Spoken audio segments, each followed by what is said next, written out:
안녕하세요. 오늘 저희는 여러분께서 직접 보내주신 자료들을 가지고 대진첨단 소재라는 상당히 흥미로운 기업 속으로 함께 들어가 볼까 합니다. 네, 반갑습니다. 이 회사가 도대체 뭘 하는 곳인지, 또 요즘 재무 상태는 좀 어떤지, 시장에서는 또 어떤 평가를 받고 있고 앞으로는 어떨지 뭐 이런 것들을요. 그렇죠. 특히 최근에 주가가 좀 들썩였잖아요. 그 배경하고 또 핵심 기술이라는 탄소 나노튜브, CNT, 여기에 초점을 맞춰서 좀 속속들이 파헤쳐 보는 게 오늘 저희의 미션입니다. 네, 좋습니다. 이게 2005년에 제1화성으로 시작했다고 하는데 어떻게 보면 그 회사가 지금의 이철전지 핵심 소재 기업으로 변신했고 왜 요즘 이렇게 시장에 주목을 받는지 정말 궁금하거든요. 같이 한번 파헤쳐 보시죠. 네, 자, 그럼 대진첨단 소재, 어떤 회사인지부터 좀 짚고 넘어가 볼까요? 자료를 보니까 뿌리는 2005년 제1화성이 맞는데 그때는 합성수지용 첨가제 이걸 만들었다고 나오네요. 네, 초기 사업은 그랬죠. 근데 지금 우리가 주목하는 대진첨단 소재는 2019년 1월 16일에 설립됐고 2025년 3월에 코스닥에 상장을 했어요.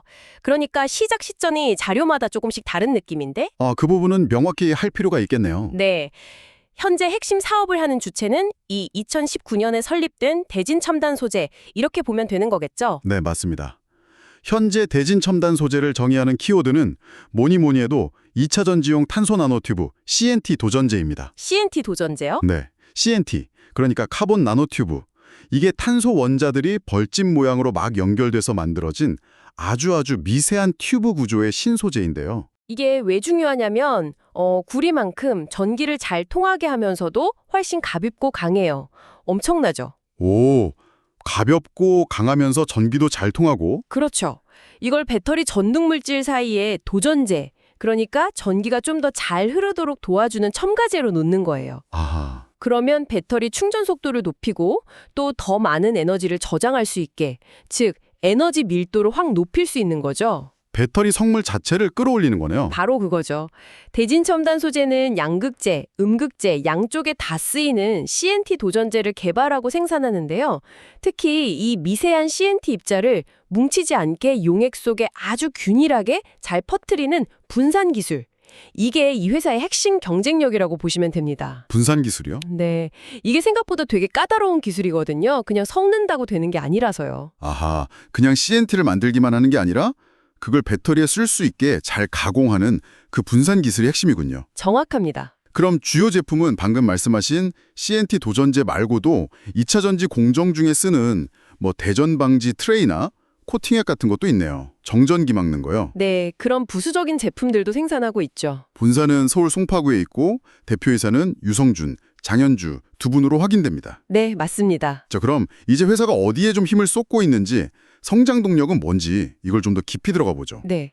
자료를 보면 현재 회사의 거의 모든 역량이 이 CNT 도전제 사업에 집중돼 있다. 이렇게 나와요. 그렇죠. 완전 올인하는 분위기죠. 원래는 단일벽 탄소 나노튜브 SWCNT 위주였다고 하는데 이제는 다중벽 탄소 나노튜브 MWCNT까지 제품군을 넓히고 있다고요. 오, 이게 뭐가 다른 건가요? SW랑 MW. 아, 좋은 질문입니다. 아주 간단히 말씀드리면 벽이 하나냐, 여러 개냐 차이인데요.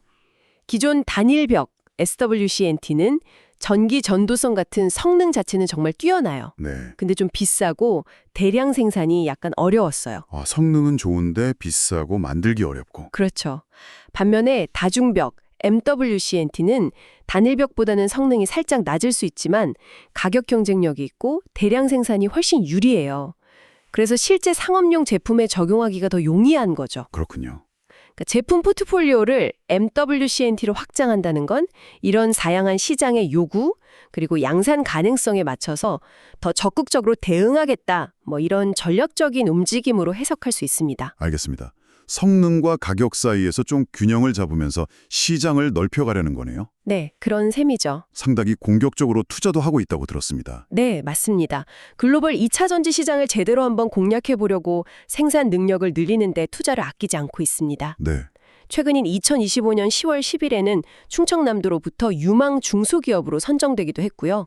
이게 뭐 그냥 주는 건 아니니까요. 오, 유망 중소기업 선정? 네, 외부에서도 이 회사의 기술력이나 성장 잠재력을 그래도 꽤 높이 평가하고 있다. 뭐 이런 신호로 볼 수 있겠죠. 해외 쪽 움직임도 좀 눈에 띄는데요. 특히 미국, 미시간주하고 테네시주에 생산시설을 운영 중이거나 아니면 짓고 있다고 하네요.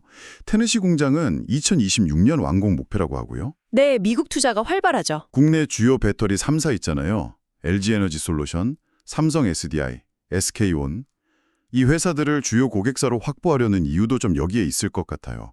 이 회사들이 GM이나 포드 같은 미국 자동차 회사들이랑 북미에 엄청 큰 합작 공장을 막 짓고 운영 중이니까요. 아, 바로 그 지점이 아주 중요합니다.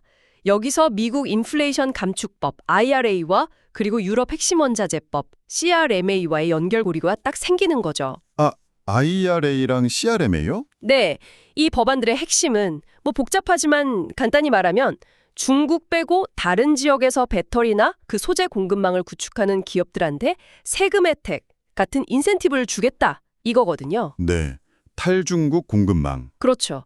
그래서 대진첨단 소재가 직접 미국 자동차 회사에 납품하는 건 아니더라도 주요 고객사인 이 한국 배터리 3사를 통해서 얘네들이 만드는 배터리에 CNT 도전제를 공급하게 되면 아, 그러면 간접적으로. 그렇죠. 결과적으로 IRA나 CRMA의 수혜를 간접적으로 누릴 가능성이 열리는 겁니다. 물론 뭐 정책이라는 게 항상 변수가 많으니까 단정할 순 없지만 분명히 긍정적인 기회 요인이라고 볼 수 있죠. 와, 이게 단순히 소재만 만드는 게 아니라 글로벌 정책이랑 고객사 관계까지 다 얽혀서 돌아가는 그림이군요. 네, 복잡하죠. 아, 그리고 자료에 KEM 테크라는 회사와의 뭐 전략적 협력이나 M&A 가능성도 언급되던데요. 만약 이게 잘 성사된다면 CNT 소재랑 배터리 부품 간에 시너지가 나면서 사업 경쟁력을 한층 더 높일 수도 있을 겁니다. 근데요, 그 수혜라는 게 방금 말씀하신 것처럼 고객사를 거치는 간접적인 거잖아요. 네. 그럼 실제 이익으로 연결되기까지는 좀 단계도 있고 시간도 걸리지 않을까요? 뭐 고객사가 갑자기 다른 공급사를 택할 수도 있는 거고. 아, 정확한 지적이십니다. 당연히 간접 수혜 구조이기 때문에 최종적인 이익 규모나 시점은 여러 변수에 따라 달라질 수밖에 없어요. 고객사의 전략, 경쟁사 동향, 그리고 실제 미국 내 생산량이 얼마나 될지 등등. 리스크가 없는 건 아니죠. 네. 하지만 중요한 건 북미 지역 내에서 안정적인 배터리 소재 공급망을 구축하려는 큰 흐름 속에서 기술력을 갖춘 한국 소재 기업으로서 좀 유리한 위치를 점할 수 있다는 점은 분명해 보입니다. 고객사와의 긴밀한 협력이 그래서 더 중요해지겠죠. 알겠습니다. 자, 그럼 이제 가장 현실적인 부분이죠. 재무 상태를 한번 점검해 볼까요? 아무래도 신사업 투자를 막 하고 있는 시기니까 당장의 이익 숫자보다는 재무 건전성이나 미래 성장성, 이걸 좀 같이 봐야 할 것 같습니다. 네, 맞습니다. 지금은 과도기적인 성격이 강하죠. 최근 실적을 보니까요. 이게 좀 혼란스러운 부분이 있어요. 2023년에는 매출 907억 원에 영업이익 69억. 뭐 나쁘지 않았는데. 네, 흑자였죠. 2024년하고 2025년 추정치가 자료마다 숫자가 꽤 달라요. 예를 들어서 2024년 실적을 어떤 자료는 매출 872억에 영업이익 18억으로 보는데 다른 자료는 매출 889억에 영업 손실 69억을 예상하기도 하고요. 아, 이익이랑 손실이랑 왔다 갔다 하네요. 네, 그리고 가장 최근인 2025년 실적도 분기별로 또 자료 출처별로 예측치가 막 다르게 나와요. 1분기 매출 202억에 이익 14억이라는 데도 있고 2분기 매출 203억에 이익 13억이라는 것도 있고 6월 추정치는 또 매출 22억에 손실 21억. 허여, 이거 어떻게 봐야 할까요? 허허, 이렇게 단기 실적 추정치가 크게 엇갈린다는 것 자체가 뭐랄까 현재 이 회사를 둘러싼 불확실성이 그만큼 높다는 걸 보여주는 거죠. 아, 불확실성 때문이군요. 네, 아마 이게 잠정치냐 확정치냐 또 별도 기준이냐 연결 기준이냐 혹은 분석하는 기관들의 예측 모델 차이 등등 여러 이유가 있을 수 있습니다. 근데 중요한 건 그 숫자 자체의 차이보다는 아직은 본격적인 이익 성장 궤도에 딱 안착했다고 보기는 좀 어렵다. 그리고 투자나 시장 상황에 따라서 단기 실적 변동성이 클 수 있다. 이 점을 인지하는 게 중요합니다. 그렇군요. 숫자에 너무 연연하기보다는 아직 변동성이 크다는 점을 알아야겠네요. 네. 그럼 재무 건전성 지표는 어떤가요? 2023년 말 기준으로 보면 부채 비율, 그러니까 자기 자본 대비 부채 비율이 80.22%로 나오고 유동 비율, 단기 부채 갚을 능력을 보는 거죠. 이게 141.65%네요. 이 정도면 괜찮은 수준인가요? 네, 일반적으로 부채 비율 80%대는 제조업체로서는 크게 위험한 수준은 아니라고 보고요. 유동 비율이 100%를 넘으면 단기적인 지급 능력은 양호하다 이렇게 평가합니다. 아, 다행이네요. 자산 총계가 1,438억 원, 자본 총계 798억 원. 어느 정도 규모와 안정성은 갖췄다고 볼 수 있죠. 근데 여기서도 또 주의할 점이 있어요. 네, 어떤 거죠? 다른 자료에서는 총자산 1,798억, 총부채 103.5억. 이렇게 앞서 말씀드린 숫자랑 상당히 크게 차이 나는 수치가 보이거든요. 정말이네요. 왜 이렇게 차이가 크죠? 이게 아마도 연결재무제표 기준이냐 아니면 개별 회사나 특정 시점 기준이냐 같은 집계 범위나 기준 시점의 차이 때문일 가능성이 높습니다. 따라서 재무 데이터를 보실 때는 항상 이게 어떤 기준의 자료인지 꼭 확인하고 여러 자료를 좀 비교하면서 추세를 파악하는 게 중요합니다. 하나만 보면 오해할 수 있어요. 알겠습니다. 재무 데이터는 기준 확인이 필수군요. 시장에서 평가는 어떤지도 보죠. PBR, 주가 순자산 비율이 약 2.79배라고 나오네요. 네. 이건 회사의 장부상 순자산 가치 이런 짜리를 시장에서는 2.97원으로 쳐준다 뭐 이런 뜻이죠. 1보다 꽤 높은데 역시 CNT 사업 성장 기대감 때문이겠죠? 정확합니다. PBR이 1보다 높다는 건 자산 가치 대비 프리미엄이 붙어 있다는 의미고요. 대진 첨단 소재의 경우 그 프리미엄의 근거는 역시 CNT 사업의 미래 성장성이다. 이렇게 시장이 보고 있는 거죠. 네. 반면에 ROE, 자기자본 이익률은 2023년 기준으로 마이너스 49.08%예요. 아직 마이너스죠? 마이너스 49%요. 네. 투자가 많이 이루어지는 성장 초기 단계 기업에서 흔히 볼 수 있는 현상입니다. 당연히 현재 순이익이 적자 상태니까 PER, 주가 수익 비율은 계산 자체가 안 되고요. 아, 그렇군요. 이익이 나야 PER이 나오니까. 주주 구성을 보면 대진 DNC 외의 1인이 최대 주주로 한 26.52% 정도 갖고 있고 외국인 지분율은 1%가 채 안 되네요. 0.96%.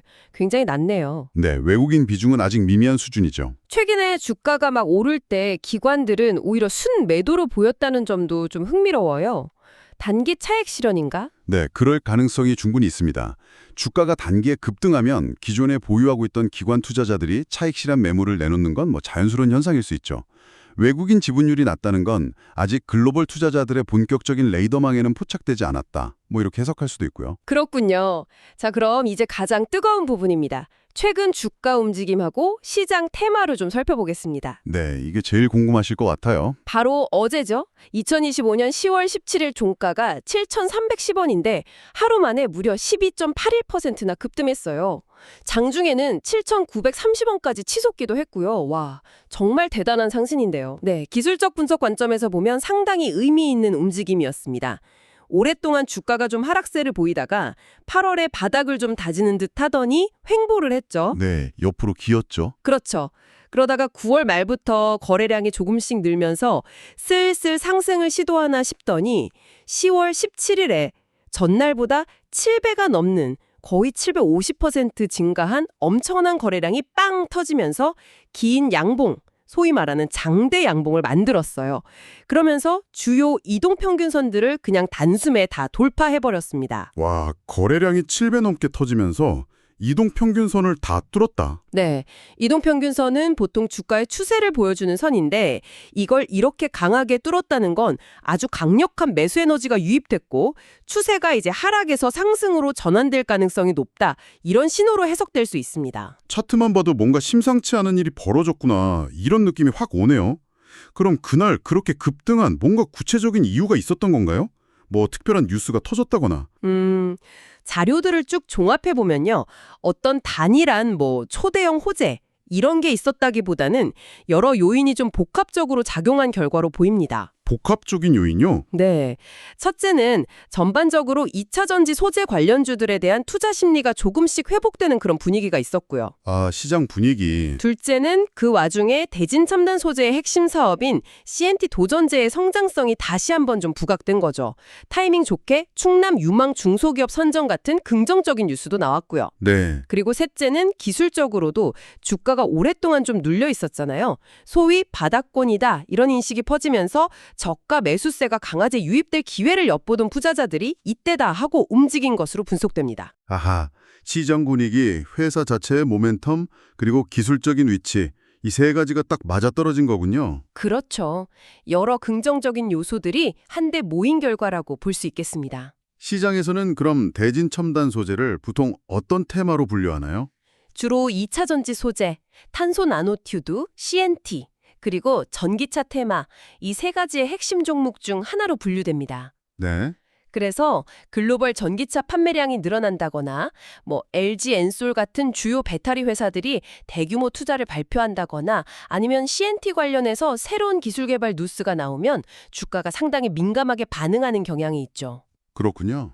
특히 CNT 도전제의 중요성이나 시장 성장 가능성이 부각될 때 시장의 스포트라이트를 확 받으면서 주가가 크게 움직이는 모습을 자주 보여왔습니다. 자, 지금까지 나온 정보들을 쭉 종합해보면 이 회사가 여러분께는 어떤 의미일까요?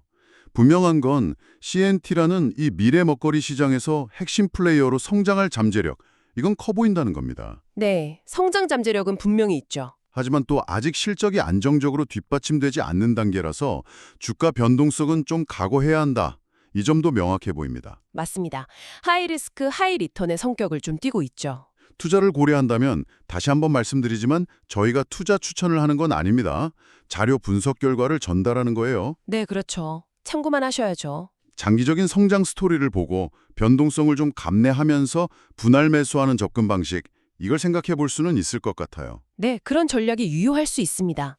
다만 최근에 단기적으로 너무 급등했기 때문에 지금 바로 따라붙는 추격 매수는 좀 위험 부담이 커 보입니다. 아, 그렇죠. 너무 올랐죠. 기술적 분석에 기반한 예를 하나 들자면 이전에 지지선 역할을 했던 6,300원에서 6,600원 사이 구간. 여기까지 주가가 좀 건강하게 조정을 보일 때 그때 분할 매수 관점에서 접근해 볼 수 있다. 이런 의견도 있습니다. 물론 이건 분석에 따른 하나의 시나리오일 뿐이고요. 네. 6,300원에서 6,600원 사이 조정 시 분할 매수 고려. 참고할 만한 분석이네요. 미국 시장과의 연결고리도 계속 염두에 둬야 할 것 같고요. 맞습니다. 직접 진출은 아니지만 한국 배터리 고객사들을 통해서 간접적으로 미국 전기차 공급망 확장, 즉 IRAC RMA 수혜라는 흐름에 올라탈 가능성이 있다는 점, 이것도 중요 포인트죠. 네. 그리고 여기서 정말 흥미로운 분석이 하나 나옵니다. 네, 어떤 건가요? 앞으로 한 3개월에서 12개월 동안 CNT가 이 회사의 주력 사업이 될 것인가? 될까요? 자료는 단연코 그렇다고 답합니다. 오, 단호하네요. 그럼 시장이 너무 뜨거워진 건 아닐까? 혹시 거품이나 정점에 대한 우려는 없을까? 네, 그게 걱정이죠. 자료는 전혀 아니다라고 분석합니다. 전혀 아니다. 왜죠? 왜냐하면 CNT 도전제는 기존에 주로 쓰이던 카본 블랙이라는 소재를 대체하면서 이제 막 시장에 본격적으로 침투하기 시작하는 성장 초기 단계이기 때문이라는 겁니다. 아, 이제 시작이다. 그렇죠. 더 오래가고 더 빨리 충전되는 고성능 배터리를 원하는 수요가 계속 늘어날수록 CNT 도전제 채택은 더욱 늘어날 것이기 때문에 시장은 정점을 논하기엔 너무 이르다. 성장 잠재력이 훨씬 크다. 이런 분석입니다. 와, 굉장히 강력한 긍정론인데요. 이제 막 시작하는 시장이니 걱정할 필요 없다. 네, 상당히 낙관적인 전망이죠. 하지만 동전의 양면처럼 밝은 면이 있으면 어두운 면도 있는 법이죠. 자료에 명시된 위험 경고 내용들도 우리가 반드시 짚고 넘어가야 합니다. 어떤 것들이 좀 있죠? 네, 맞습니다. 이런 부분도 꼭 보셔야 하는데요. 간과해서는 안 될 위험 요인들이 분명히 존재합니다. 네. 첫째는 외부 출자 관련 논란입니다. KEM텍이라는 회사의 유상증자에 참여를 했었는데 이 과정에서 자금 사용처나 거래 구조에 대해서 사익 편취 아니냐 이런 의혹이 제기된 적이 있어요. 사익 편취 의혹이요? 네, 특히 그 KEM텍의 대주주가 대진 첨단 소재 대표 개인이 소유한 회사라는 점 때문에 논란이 좀 더 커졌고요. 이 문제로 과거에 주가가 급락하기도 했습니다. 투자자 신뢰에 영향을 줄 수 있는 부분이죠. 아, 이건 좀 민감한 문제네요. 둘째는 재무 부담 증가 우려입니다.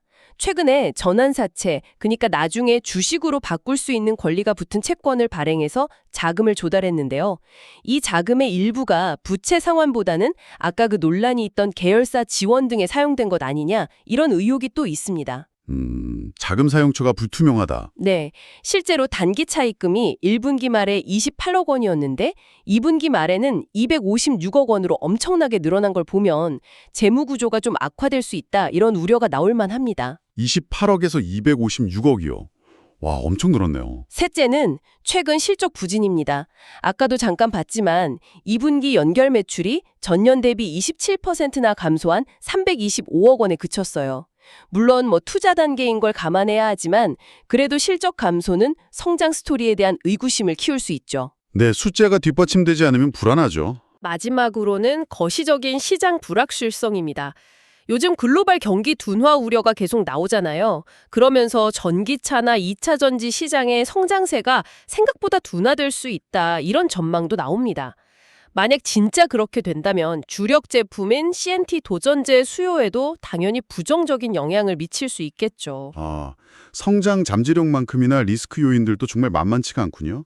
외부 출자 논란, 재무 부담 증가, 실적 부진, 시장 불확실성까지. 네, 그렇죠. 결국 이 회사에 대한 판단은 이런 기대와 우려 사이에서 정말 균형을 잘 잡는 게 중요해 보입니다. 정확합니다.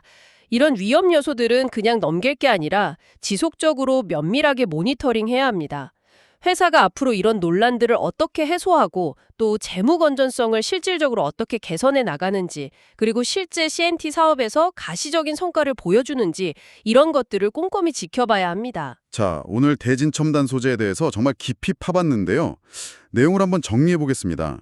이 회사는 미래 성장성이 아주 높은 CNT 도전제 시장으로 과감하게 사업 방향을 틀었고 기술력도 있고 거기에 더해서 미국 시장 간접 진출이라는 전략적인 기회 요인까지 가지고 있다. 이렇게 볼 수 있겠네요. 네, 핵심 성장 동력은 분명해 보입니다. 최근 주가 급등은 바로 이런 기대감을 반영한 결과로 볼 수 있겠고요. 하지만 동시에 아직 재무적인 성과가 뚜렷하게 나타나지 않았다는 점, 그리고 외부 투자 관련 논란이나 늘어난 재무 부담 같은 현실적인 위험 요인들도 분명히 존재합니다. 따라서 이 회사를 볼 때는 항상 장밋빛 성장 스토리와 그 뒤에 숨어 있을 수 있는 잠재된 리스크, 이 두 가지를 함께 고려하는 균형 잡힌 시각이 필수적이라고 생각합니다. 네, 균형 잡힌 시각 중요하죠. 오늘 저희가 살펴본 자료들을 보면요. CNT라는 소재가 단순히 배터리에만 쓰이는 게 아니라 항공우주나 반도체 같은 다른 첨단 산업으로도 확장될 가능성이 크다고 이야기하거든요. 네, 활용 분야가 무궁무진하죠. CNT가 가진 그 놀라운 물성, 예를 들어 강철보다 훨씬 강하면서도 가볍고 전기는 구리처럼 잘 통하는 특성, 이런 걸 생각해보면 말이죠. 그렇죠. 여기서 마지막으로 여러분께 한번 던져보고 싶은 질문이 있습니다. 만약에요, 이 CNT 복합 소재가 정말 대중화되고 가격 경쟁력까지 갖추게 된다면 지금 우리가 전혀 상상하지 못하는 어떤 산업이나 제품에서 혁명적인 변화를 일으킬 수 있을까요? 배터리 너머의 세상을 한번 상상해 보시는 것도 정말 흥미로울 것 같습니다. 네, 정말 상상력을 자극하는 질문이네요. 오늘 저희와 함께한 깊은 탐구는 여기까지입니다. 다음 시간에 또 다른 흥미로운 주제로 찾아뵙겠습니다. 감사합니다. 감사합니다.